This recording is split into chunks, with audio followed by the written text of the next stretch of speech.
Seja muito bem-vindo. É muito bom receber você no nosso grupo de oração. Não posso deixar de mandar um abraço para o seu Xavier, de Santa Bárbara do Parnaíba. Eu acho que é assim o nome da cidade.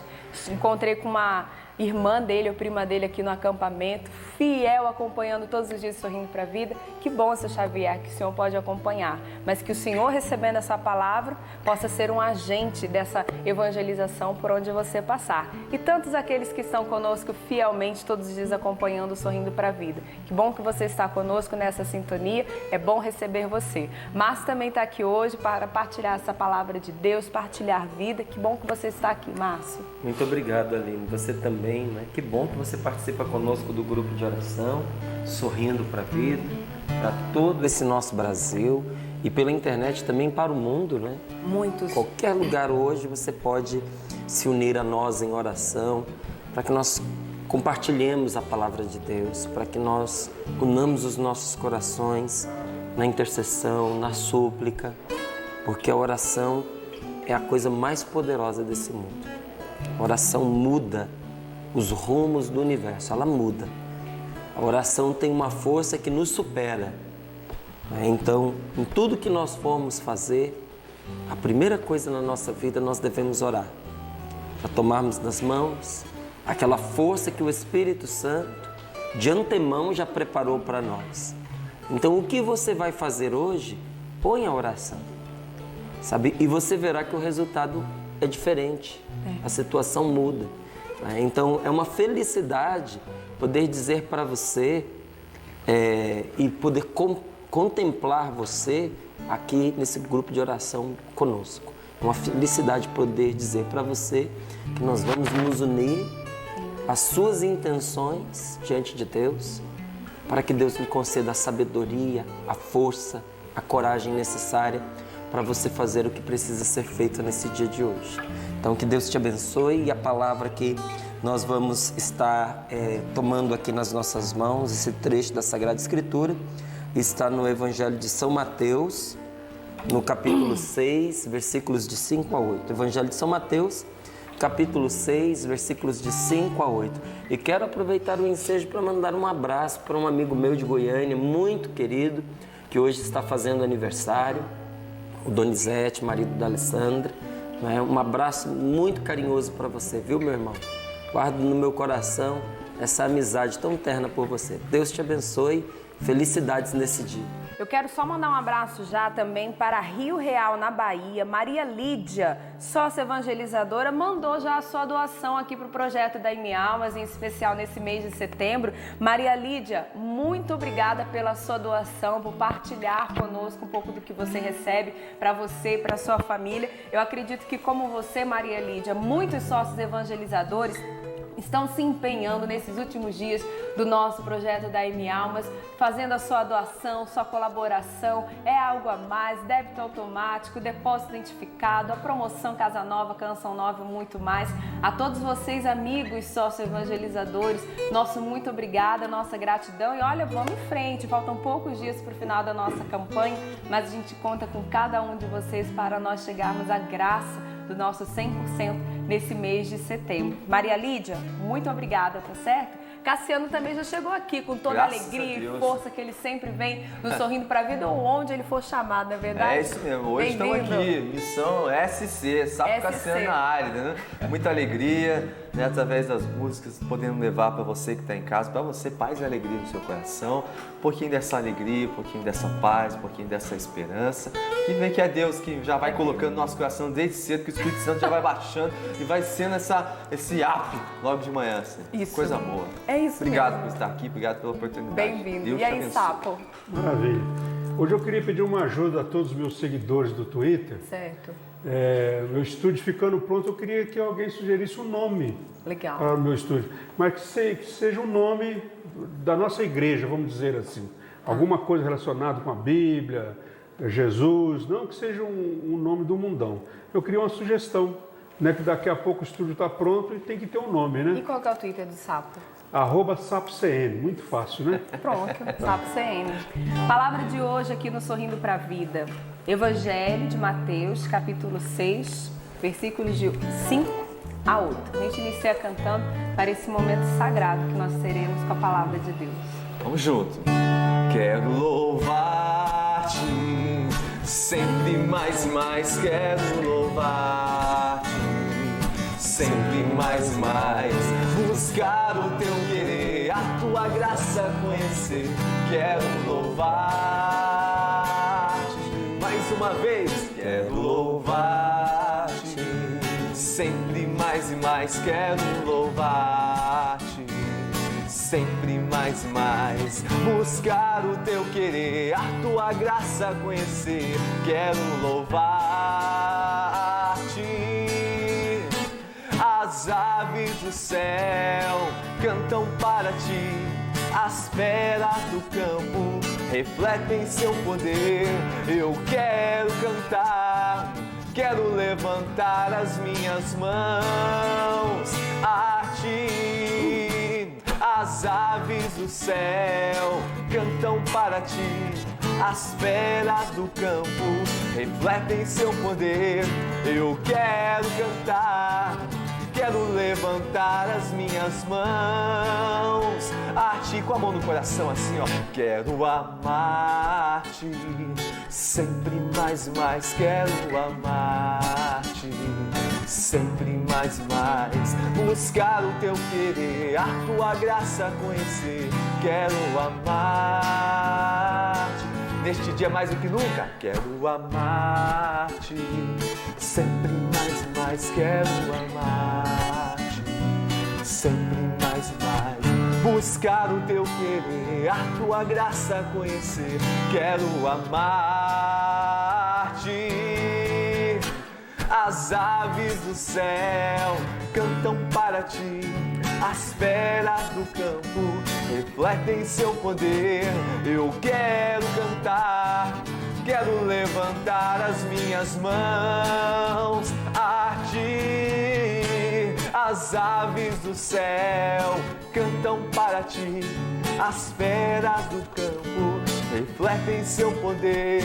Eu quero cantar, quero levantar as minhas mãos a ti, Senhor. Pelo sinal da Santa Cruz, livrai-nos Deus, nosso Senhor, dos nossos inimigos. Em nome do Pai, do Filho e do Espírito Santo. Amém. Rogai por nós, Santa Mãe de Deus, para que sejamos dignos das promessas de Cristo. Divino Espírito Santo, descei sobre nós. Mateus capítulo 6, versículos do 5 ao 8, você pode acompanhar conosco na sua Bíblia. Aqui a gente sempre fala, sempre divulga, porque muitas pessoas que acompanham em casa gostariam de ter as mesmas palavras na Bíblia, né? A mesma tradução. Então se pergunta qual é a Bíblia que vocês usam aí no Sorrindo para a Vida. Nós usamos a tradução adotada pela CNBB aqui no Brasil, né? E nessa tradução, por exemplo, hoje a página em que nós estamos é a 1207, Mateus capítulo 6, versículos do 5 ao 8, mas para facilitar você encontrar na tradução adotada pela CNBB, página 1207. Fala da oração, a palavra de hoje. Da importância de algo tão simples e tão poderoso na nossa vida.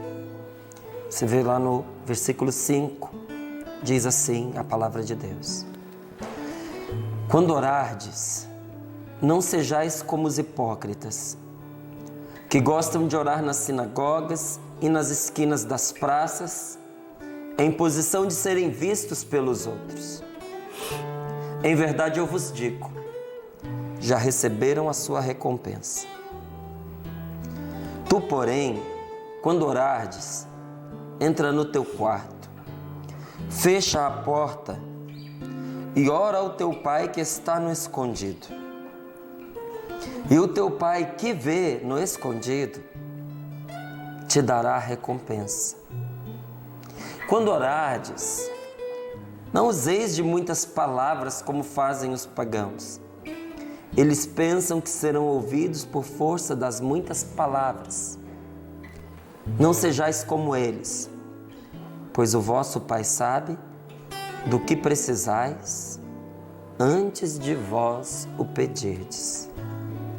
Palavra da salvação. Glória a vós, Senhor. Glória a vós, Senhor. Quando orardes, não sejais como os hipócritas que gostam de orar nas sinagogas e nas esquinas das praças em posição de serem vistos pelos outros. Em verdade eu vos digo, já receberam a sua recompensa. Oração não é aparência. Deus não quer se relacionar conosco a partir das aparências. Deus quer o coração. Oração é intimidade.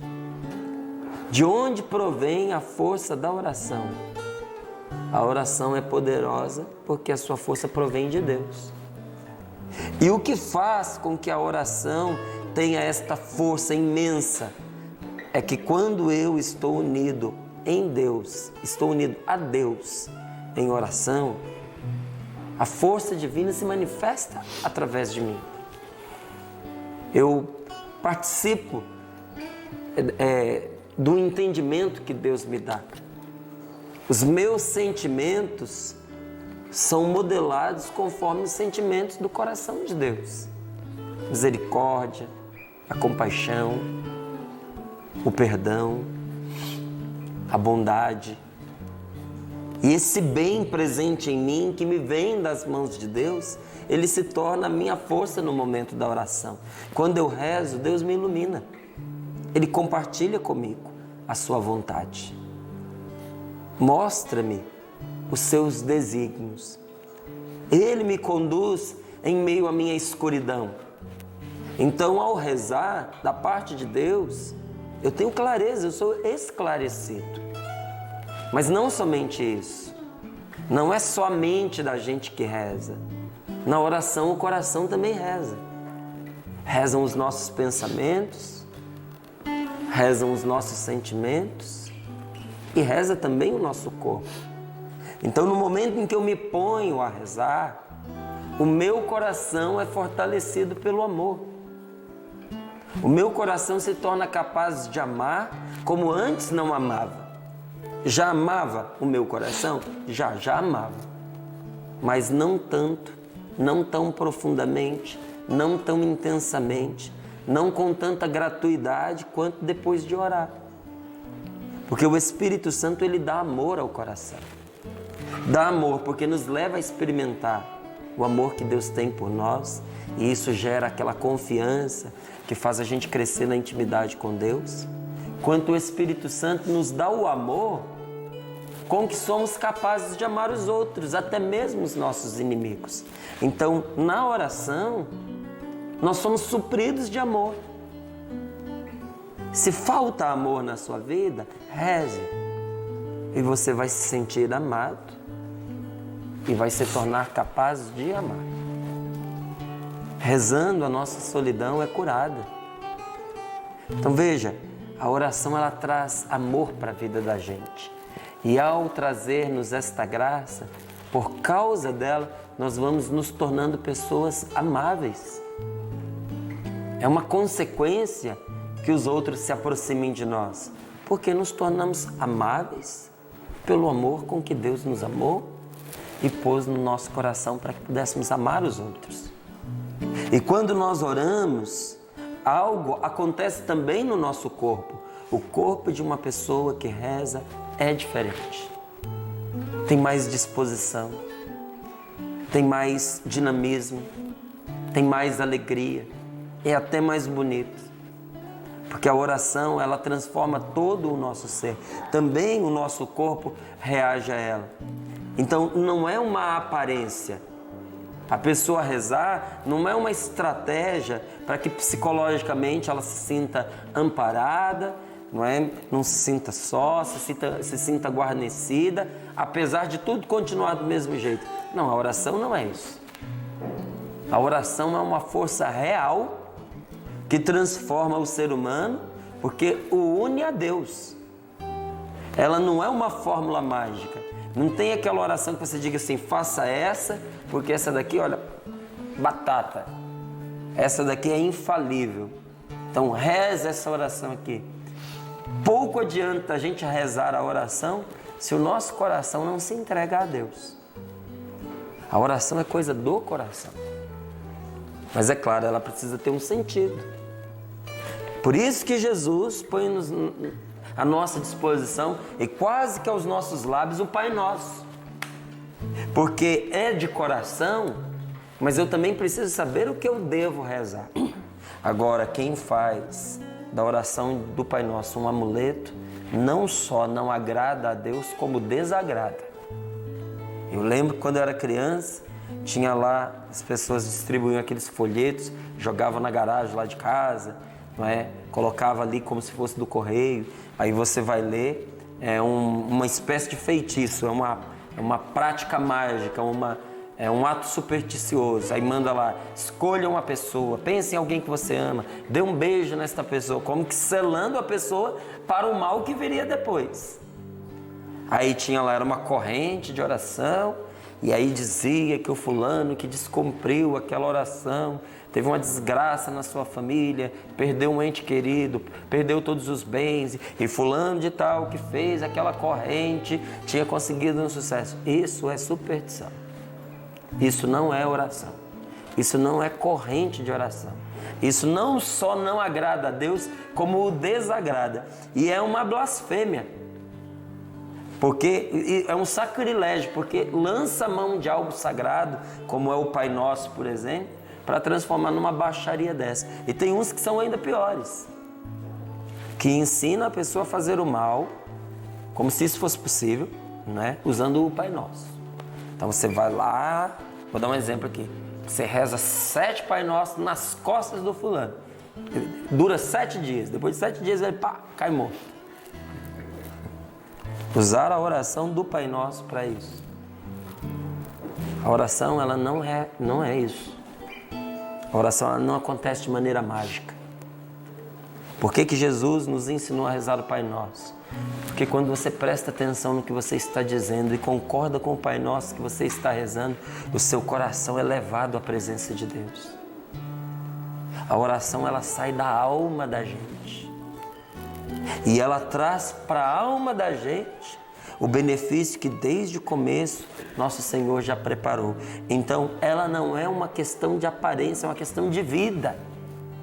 E uma pessoa que reza, não para fazer o mal, como eu dei o exemplo agora, mas que reza para aparecer, já recebeu sua recompensa. Qual é a recompensa daquele homem ou daquela mulher que quer se aparentar como alguém de Deus? É aparecer, essa é a recompensa dele. Não recebe a recompensa por quê? Já recebeu. Aqui ele escolheu aparecer diante das pessoas. Deus não quer que a gente reze por esta razão. Deus quer que nós entremos em intimidade com Ele. Intimidade, por isso, a palavra de Deus nos diz assim, tu, porém, quando orares, entra no teu quarto. Entra no segredo da tua intimidade. Entra ali, naquele lugar onde escondido, você vai se encontrar com o Senhor. Porque uma conversa profunda, uma conversa íntima, ela acontece de forma reservada, não é assim? Quando você quer conversar algo muito sério, muito importante, particular com alguém, ou quando você quer estar à vontade com aquela pessoa, você procura um ambiente de intimidade. Qualquer namorado ou namorada, qualquer noivo, noiva, qualquer casal sério, quando quer ter um momento mais íntimo com a pessoa querida, procura um lugar reservado. Porque aquelas coisas que são particulares só dos dois serão tratadas. E se alguém passa e escuta, não é que não possa escutar, mas às vezes profana aquilo que é tão sagrado para a pessoa. Faz brincadeiras, né? Lança olhares, sorrisinhos irônicos, fica participando de ouvido da conversa. Isso tudo vai quebrando a intimidade, distrai a gente, não permite a gente ser por inteiro. Então o que nos diz o Senhor? Quando fores orar, entra no teu quarto, fecha a porta e ali na sua intimidade, ora, e o teu Pai que vê vai dar a você a recompensa. Veja, Deus nos recompensará pela oração, pela amizade, pela intimidade. Ora, a recompensa será que Deus nos atenderá tal qual nós pedimos. Porque rezamos bem e pedimos algo que é bom, de maneira boa e para o bem. Então Deus nos atende, Deus nos dá aquilo. Mas pode ser que a recompensa que Deus nos dê, quando nós rezamos, seja algo diferente daquilo que nós pedimos. Porque eu e você não sabemos se aquilo que a gente pede a Deus realmente vai fazer bem para nós. Nós pedimos porque nós achamos que vai fazer o bem. Mas Deus sabe. E como pela sua intimidade, por aquele tempo que você dedicou a Ele em oração, Ele quer recompensar você. Ele não dará a você o mal, ainda que você o tenha pedido. Deus vai te fazer um bem. Olha que consolo, olha que descanso a gente saber que nós podemos rezar de maneira despreocupada, que pedindo o bem ou pedindo o mal, nós receberemos de Deus apenas coisas boas, mas que Ele nos atenderá porque nós rezamos. E continua ainda dizendo, quando orardes, não useis de muitas palavras como fazem os pagãos. Eles pensam que serão ouvidos por força de muitas palavras.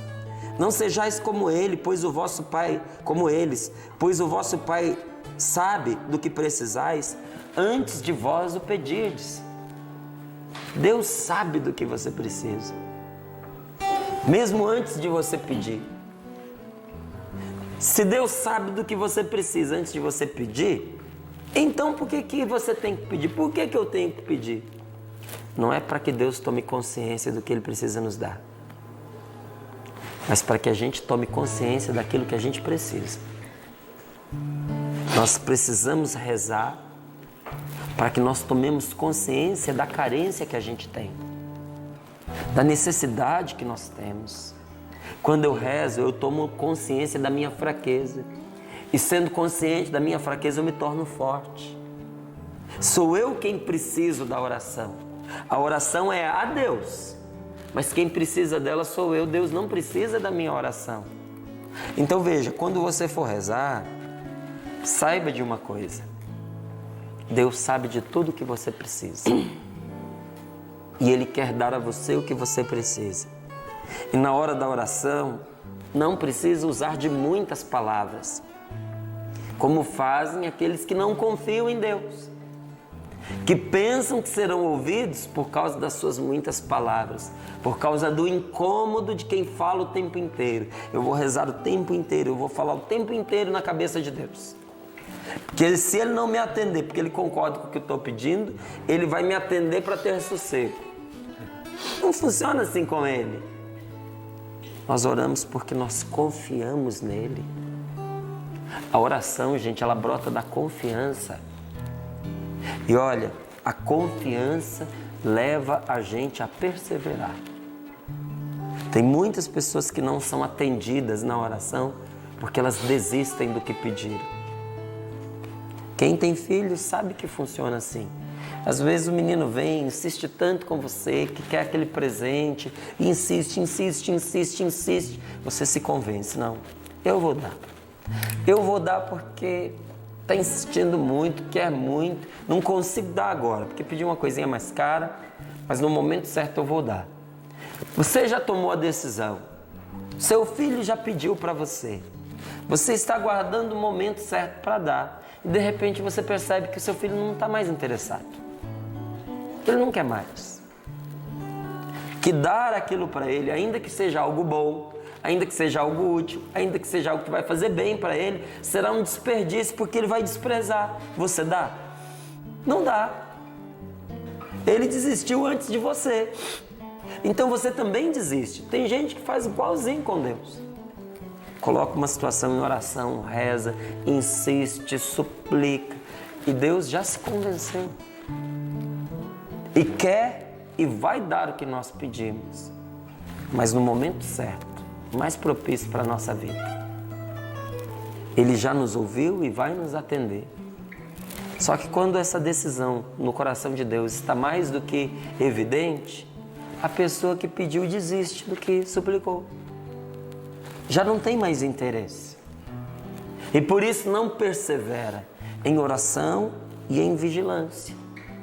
Por essa razão, muitas vezes não recebe aquilo de que precisa. Mas uma coisa é certa, a oração ela tem a ver com intimidade, a oração ela tem a ver com confiança, a oração tem a ver com reciprocidade. Porque quando eu rezo, não sou eu apenas quem fala. Eu falo, Deus me ouve. Deus também fala. Eu preciso ouvir. Quando eu estou rezando e a minha oração parece que não encontra resposta e não me vem nenhum consolo da parte de Deus em relação àquilo que eu estou pedindo, é muito duro, é muito difícil, porque parece que Deus não está me ouvindo. E quando a gente não se sente escutado, parece que a gente não existe para aquela pessoa que não nos deu ouvido. Quantos casamentos acabaram porque um cônjuge não escutava o outro? Você vai conversar com a pessoa, por que você está abandonando o seu casamento? É um sacramento do matrimônio. Como que você vai fazer isso com você, com a sua família? Aconteceu o que? Ela te traiu, ele te traiu, ele não está sustentando você, ela não está trabalhando, não está ajudando nas coisas da casa. Qual é o problema? Aí a pessoa custa dizer porque se sente envergonhada. Mas quando encontra segurança para afirmar, não pensa duas vezes. Eu estou abandonando esse relacionamento porque ele não me ouve. Porque ela não me ouve. Em outras palavras, ele não me ouve eu não existo para ele. Ele despreza o que eu penso. Ele despreza o que eu sinto. Então despreza quem eu sou. A dor da oração não atendida é que a gente interpreta como se Deus não estivesse nos escutando, como se Deus não estivesse nos atendendo, como se Ele estivesse desprezando aquilo que é tão sério para nós naquele momento. E aí, o que fazer?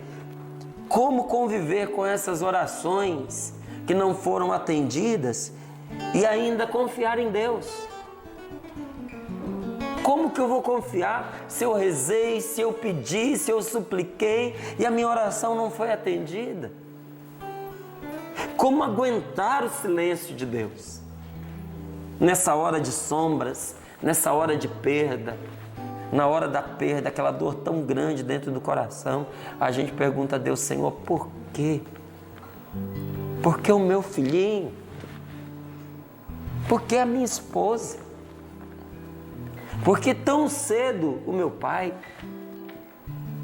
E essa pergunta que não cala tem como resposta aquele silêncio doloroso. Como aguentar esse silêncio da parte de Deus? Ou você que está suplicando, seus joelhos dobrados, contemplando essa pessoa que você tanto ama, este jovem, esta moça tão amados, cada vez mais se distanciando, cada vez mais se perdendo, cada vez mais se envolvendo com o perigo. As orações são redobradas, mas a resposta não vem. E aí o sofrimento começa. Todo sofrimento começa com uma pergunta.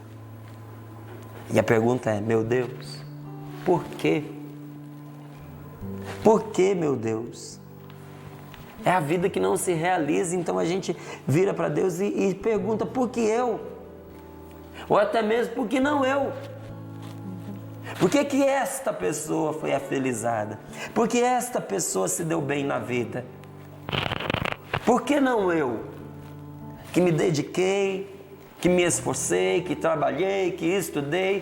Por que não eu, que tenho procurado em tudo ser uma pessoa justa, uma pessoa honesta?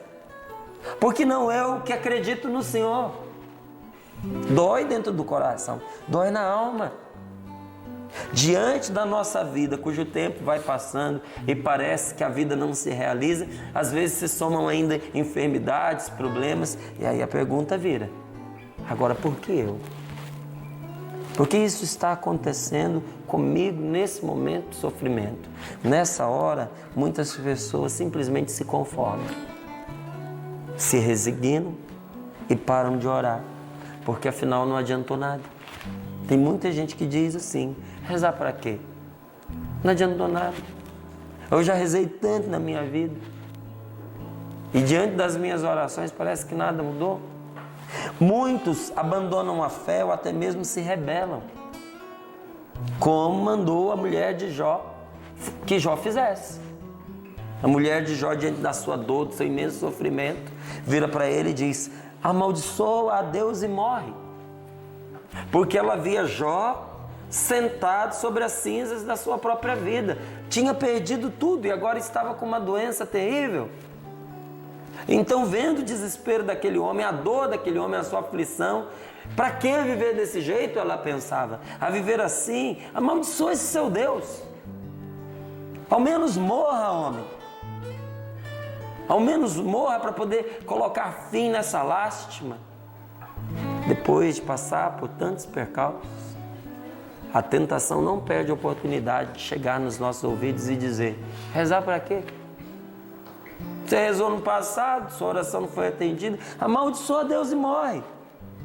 Só que nós esquecemos que esse Deus que nos ama tanto, e que enviou o seu Filho amado para nos salvar, e que colocou esse Filho tão querido como um modelo para nós, inclusive de oração, porque veja, é Jesus que nos ensina aqui a rezar. Esse Deus que amou o seu Filho com todo o seu coração e ainda assim nos deu este mesmo Filho, não atendeu a todas as orações de Jesus.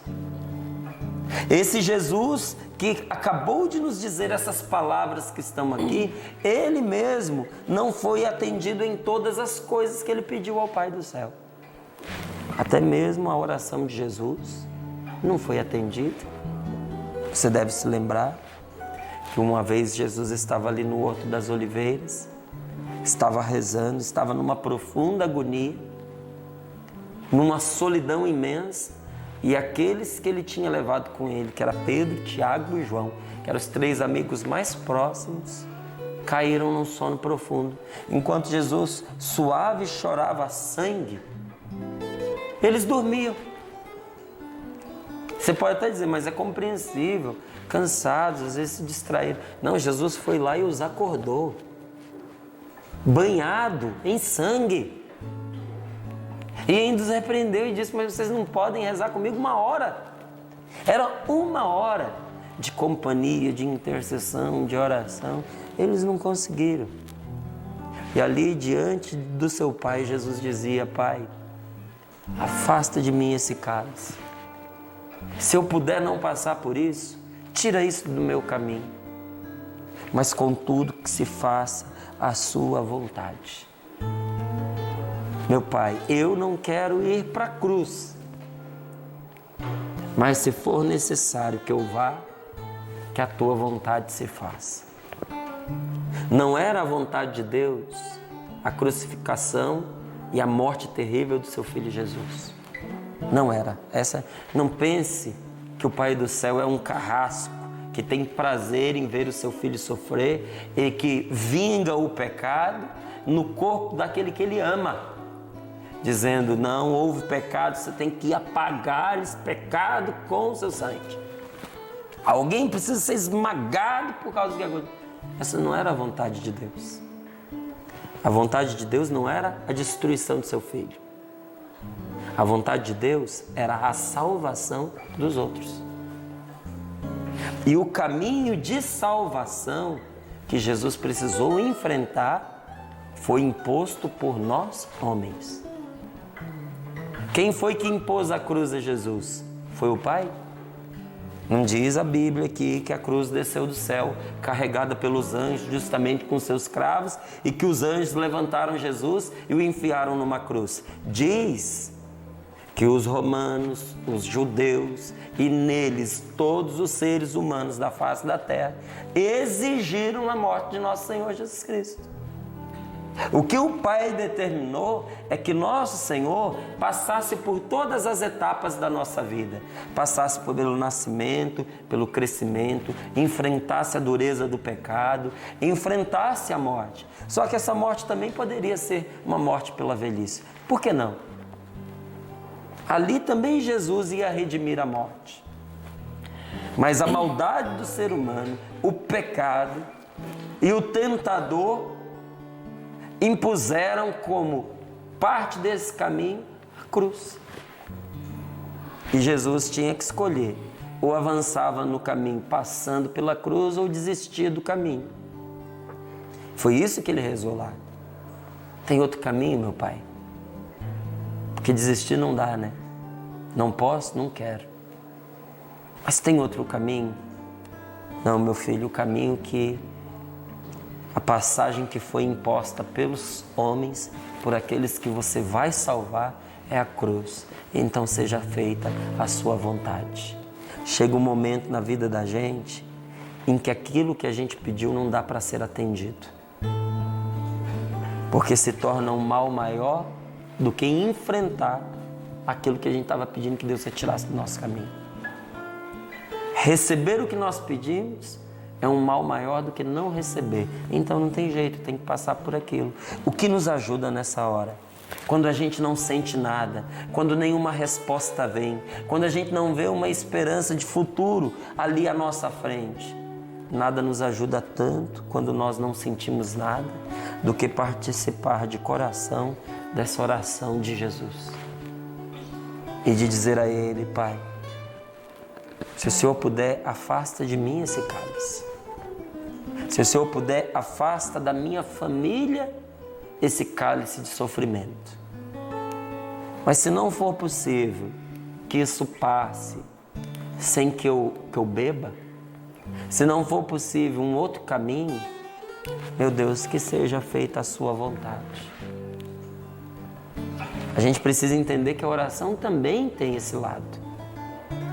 Porque às vezes aparecem aqueles que motivados, né, por despertar na gente uma euforia em relação à oração e até em receber alguns benefícios materiais, dinheiro, a partir de alguma pregação, diz pra gente aquilo que a gente quer ouvir.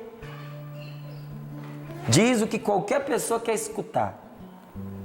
Que ela será irremediavelmente escutada, que às vezes ela não está sendo atendida porque tem um obstáculo no meio do caminho, mas poucas são as pessoas que dizem para nós que às vezes nossa oração vai ter que se conformar à oração de Jesus. Senhor, se puder, eu queria evitar esse sofrimento. Não só você, eu também. Mas se não for possível, meu Deus, seja feita a sua vontade. Jesus não foi poupado. Não foi a vontade de Jesus que aconteceu ali no Calvário, mas aquilo que precisava acontecer. Não é? Então, quando a gente começa a rezar assim, no escuro, não é? No meio das trevas, no meio da solidão, a gente precisa se manter vigilantes e intensos na oração. Porque não vigiar nesta hora faz o coração da gente se revoltar, se desesperar, endurecer, se resignar. A resignação, sabe, é aquele conformismo triste. Você chega para a pessoa, ela nem está revoltada com Deus. Você chega, e aí, Aline, esperança, querido? Ela nem levanta os olhos. Mas e aí, essa situação? Sem palavras. Não está revoltada, mas algo dentro do seu coração morreu. Ela se resignou. E o coração endureceu na desconfiança.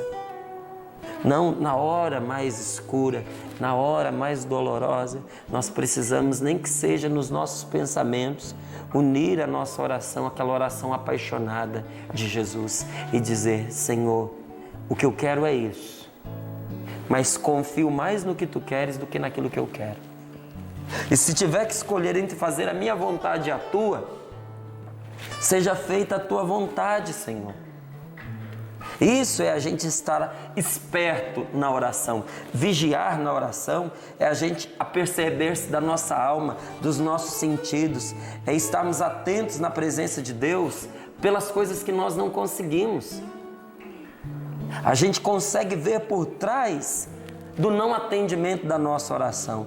Vigiar se a gente tomar consciência que na presença de Deus, quando nós oramos, se faz o que é melhor e não aquilo que a gente quer. Essa é a oração intensa, essa é a oração sábia e essa é a oração de quem está desperto, de quem está acordado, de quem está atento. Muitas passagens da Sagrada Escritura que fala da oração também fala da vigilância, porque nós devemos rezar como quem está acordado e não como quem dorme. Nós devemos rezar prestando atenção nas coisas que a gente diz e não apenas da boca para fora. Nós devemos rezar com a alma e não só com a aparência. Até por isso que muitos padres, muitos teólogos, muitos religiosos, muitos mestres da espiritualidade criticam a pessoa que reza deitada, que reza antes de dormir na cama prostrada, esperando o sono chegar. Não é que você não possa fazer isso enquanto você espera o seu soninho, mas é que não faça da sua oração apenas isso. Rezar meio que dormindo, sem saber o que está pedindo. Não, a oração ela implica vigilância. Quando na oração a gente reza, a gente vai aprendendo a manter a comunhão com Jesus. Vigiar é estar em comunhão com Deus. Quando a gente vigia para alguma coisa. Não é?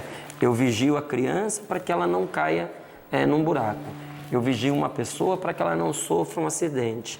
Eu vigio o doente para que ele beba o seu remédio, para que ele cumpra o tratamento. Toda vigilância tem um fim. Por que eu vigio na oração? Eu vigio para não perder a comunhão com Deus. Vigiar enquanto eu rezo é zelar para ter o meu coração unido ao coração do Senhor. É um esperar e vigiar, não de qualquer forma, mas no Espírito Santo, que intercede por nós quando parece que se apagou nossa última faísca de esperança. Vigiar é não deixar que apague o sopro do Espírito dentro do nosso coração. Não fui atendido, mas continuo confiando em Deus. Ainda não fui atendido, mas continuo entrando na intimidade do Senhor. Se não fecho a porta do quarto, entro no meu coração e ali no meu coração eu entro em intimidade com Deus, eu rezo. A oração chegou ao céu, a resposta ainda não veio, mas eu aguardo vigilante, sabendo que aquele que ouve também me ama e que por amor Deus não me deixará sem resposta.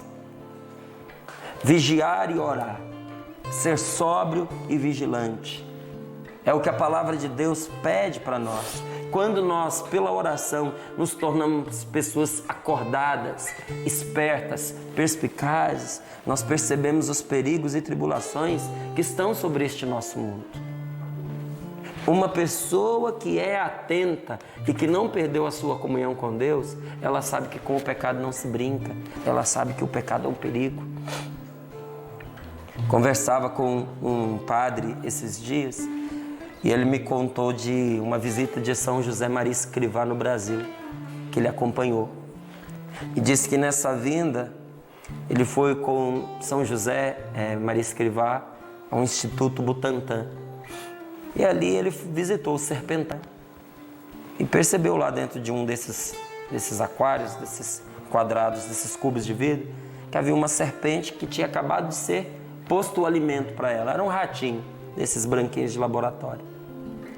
Diz que São José Maria Escrivá se deteve ali diante daquele aquário e ficou olhando o ratinho, brincando com a serpente ali do lado.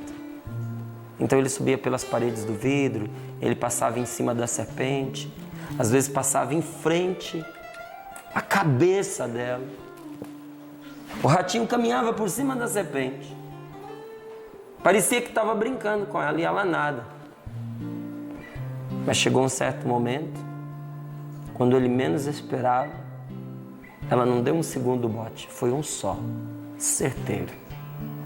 Diz que São José virou para ele que estava do lado e disse assim: é exatamente isso o que a tentação faz com a gente, quando a gente brinca com ela. Nós passamos por cima dela, nós brincamos em volta dela, nós passamos diante da sua cabeça e é como se ela estivesse morta.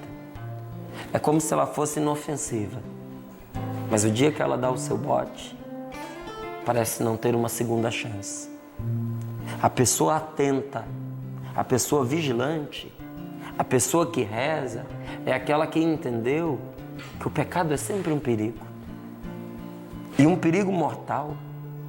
E que esse mundo em que nós vivemos é um mundo delicado e perigoso.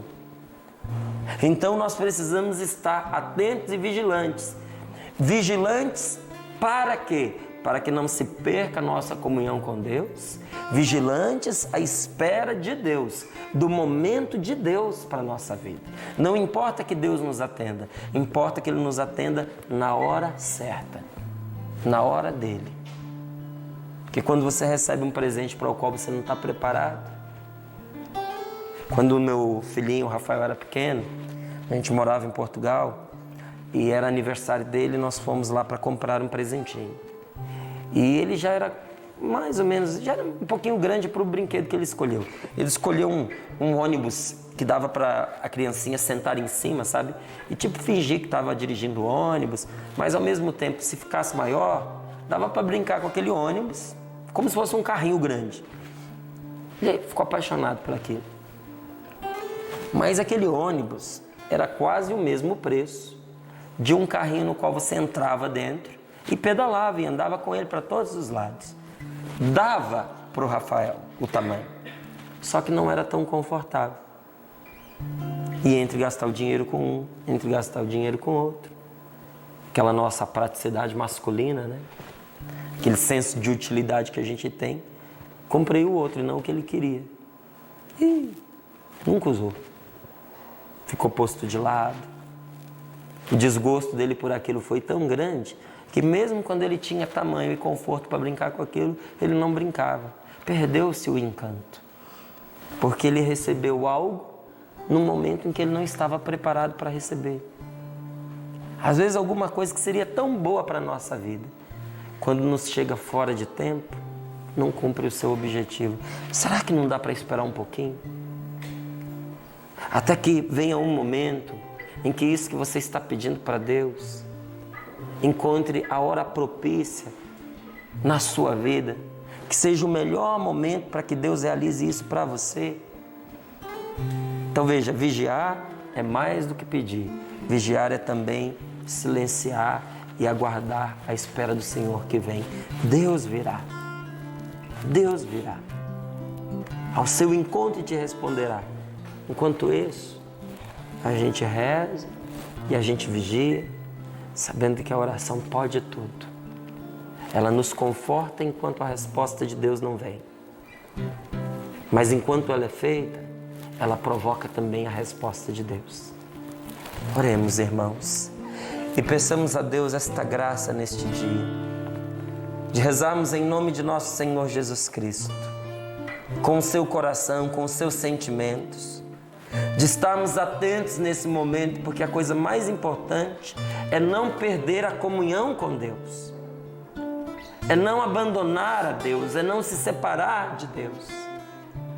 Rezarmos atentos e vigilantes, que se a resposta demora, no nosso íntimo, na nossa mente, nós podemos dizer com Jesus: Senhor, que seja feita a tua vontade, não a minha. Vem, Espírito Santo, e dá-nos a graça de um coração que ore assim. Vem, Espírito Santo. Eu sei que ao invocar teu santo nome me escutarás. Eu sei que ao invocar teu santo nome me escutarás. Eu sei que ao invocar teu santo nome me escutarás. Eu sei que ao invocar teu santo nome me escutarás. Jesus, Jesus, Jesus, Jesus Cristo é o Senhor. Jesus, Jesus, Jesus, Jesus Cristo é o Senhor. Eu sei que ao invocar, eu sei que ao invocar teu santo nome me escutarás. Eu sei que ao invocar teu santo nome me escutarás. Mais uma vez, eu sei que ao invocar teu santo nome me escutarás. Eu sei que ao invocar teu santo nome me escutarás. Jesus, Jesus, Jesus, Jesus, Jesus Cristo é o Senhor. Jesus, Jesus, Jesus,